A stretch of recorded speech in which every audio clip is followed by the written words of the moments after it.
This is the sales budget for the product of R and P. First, from the question you have to understand that there are two products, that is R as well as P, and in the problem itself they have given that R is being sold for 10 rupees and P is sold for 20 rupees. That is the thing first we have to understand. After that, what we are doing is we are dividing in the according to first quarter, second quarter, third quarter and fourth quarter, which is mentioned in the problem. After that, what you do is first quarter 90,000 is the units which is being sold. So 90,000 into 10 rupees, so that you get 9 lakh. And the second quarter 2 lakh 50,000 units into 10 25 lakh.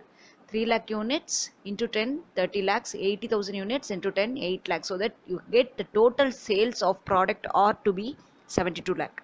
And the same way, product P 80,000 is the first quarter units into 20 rupees, so that's 16 lakh. 75,000 into 20 15 lakh. 60,000 into 20 12 lakh. 90,000 into 20 18 lakh. So the total sales of product P is 61 lakhs. So now you are adding everything so that you get the total sales. You get per unit, that is quantity also you get, amount also you get, value also you get. So what next we are going to do? It has been mentioned in the problem that sales returns is calculated at 2% on total sales. So what you are doing is, see, for first quarter 25 lakh is your sales returns. So 2% is your sales returns. So you are reducing 50,000 sales returns. And the same way, 40 lakh is your total sales and 2% is the sales return, so that 80,000 you are reducing. 42 lakh is your total sales, 2% is your sales returns. 84,000 you are reducing in the third quarter. And in the fourth quarter, 26 lakh into 2%, so that 52,000 which you reduce here. And total sales returns is 2 lakh 66,000. 1 crore 33 lakh into 2%, so that you get 2 lakh 66,000. Next, what is the thing is, bad debts you calculate as 1% on total sales. Same way, 25 lakh is your total sales for the first quarter, so you get 25,000 to be your bad debts. And here 40 lakh is your total sales, 40,000 is your bad debts. 42 lakh is your total sales in the third quarter, and 42,000 is your bad debts.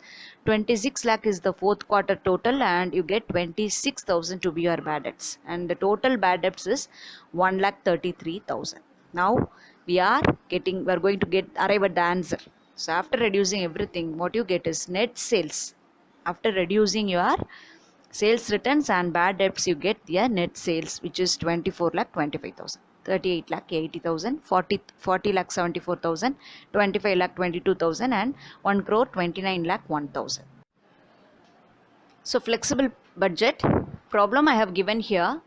See, you are asked to prepare flexible budget for 8,000 units and 6,000 units, but the given is for 10,000 units.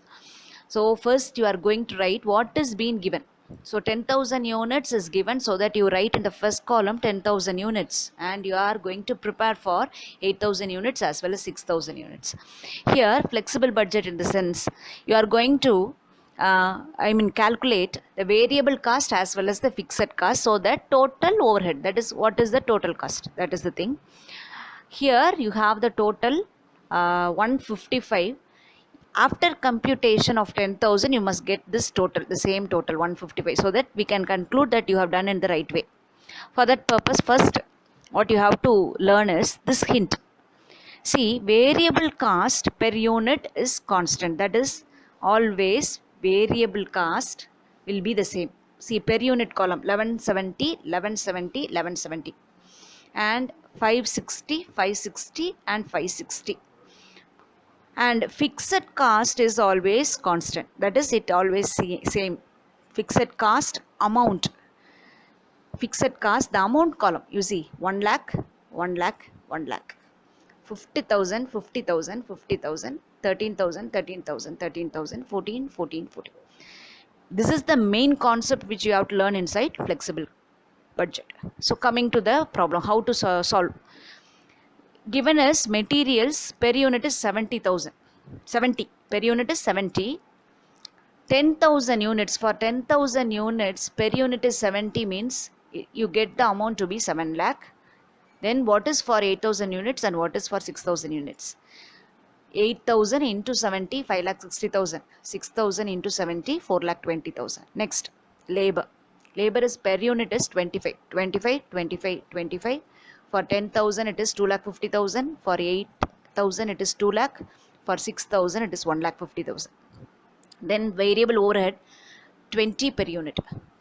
20, 20, 20, the same way 20 into 10,000 2 lakh, 20 into 8,000 1 lakh 60,000, 20 into 6,000 1 lakh 20,000. Okay, next, now there is a bracket, in brackets it is given as fixed overhead 1 lakh is per unit is 10. This you have to take here in the inside the fixed cost. Fixed overhead 10 for 1 lakh. So for 1 lakh it is 10. What we have learned, fixed cost is constant, the amount is constant, so that you write 1 lakh 1 lakh. The per unit column, how you have to do is this 1 lakh. This 1 lakh divided by 8,000 units, you get per unit to be 1250, which I have shown as a mark here. And the amount is 1 lakh for fixed cost. How will you calculate the per unit? 1 lakh divided by 6,000 units, you get 16.67. So I have shown here. Next, what is that? Direct variable expenses. Always we club variable cost under one heading, so that this direct variable expenses will be charged here, will be taken here. Per unit is 5. So 5 into 10,000, 50,000, 5 into 8,000, 40,000, 5 into 6,000, 30,000. Next, selling expenses 10% is fixed. So what we are going to do is the total amount per unit is 13. For 13, 10% is fixed means 1 rupee 30 paise is fixed. So what is the remaining? The remaining is taken as variable cost. So once you find out the variable cost per unit 11.70, you multiply with the total units, then 1,17,000. This is same everywhere. Keep it in mind, girls. Variable cost per unit is always constant.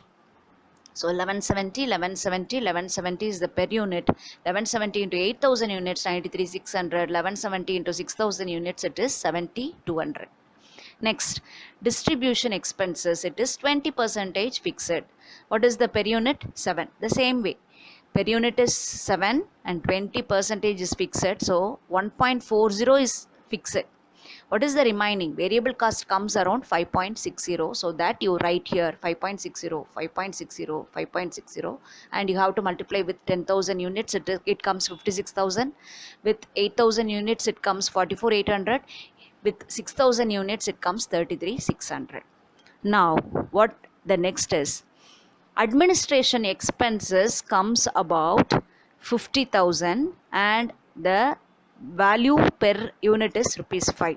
As we have seen that in administration expenses is always considered as a fixed cost. That means whatever may be the units of production, the administration is the same. So that 50,000 is taken and written 50,000 and 50,000 and 50,000, both in 10,000 units, 8,000 units and 6,000 column. And how you find out the per unit? The same way. 50,000 divided by 10,000 units, 5. 50,000 divided by 8,000 units, you get 6.25. 50,000 divided by 6,000 units, you get 8.33. Now, as you have taken this 90% variable and you have shown here, the balance 1.30 fixed cost, which is 10% is shown in the fixed cost column. Selling expenses 10%, 1.30. That is 13,000, 13,000, 13,000. 13,000 divided by 8,000 units, you get 1.625. 13,000 divided by 6,000 units, you get 2.17. Distribution expenses also 20% fixed is shown here. How it comes? 7 rupees is the amount. From that 20% fixed 1.40. So 14,000 is the amount. 14,000 is the amount. 14,000 is the amount. 14,000 divided by 8,000, you get 1.75. 14,000 divided by 6,000, you get 2.33. Once again, I say that Here the total is 155 and this 10,000 units 155 should come, the same amount should come here. That shows that you have done in the right way. And here 8,000 units, you add the per unit column, it comes about 159.425, and for 6,000 units 166.80, and the total amount is 13,50,000, 12,75,400 and 10,0800. Next we are going to learn production budget. So this is the problem. So product RSUP is given and opening stock is given and sales from January to March only for 3 months is given and the closing stock is also given.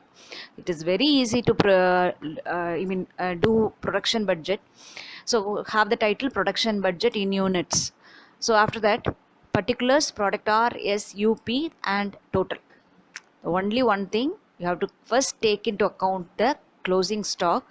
From that you have to add the sales and after that you have to reduce the opening stock. Then you will get your total production.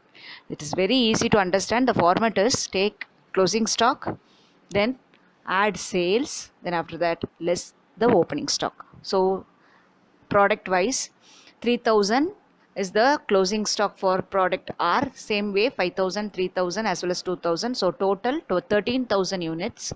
You have to add the sales 10,000, 15,000, 13,000, 12,000. Total is 50,000. When you add the product R, you get 13,000 to be the total units. Then 20,000, 16,000, 14,000. Total is 63,000. From that you are reducing the opening stock. Opening stock is given 2,000, 3,000, 4,000 and 3,000. Total is 12,000. So total production is 11,000, 17,000, 12,000, 11,000 as well as 51,000.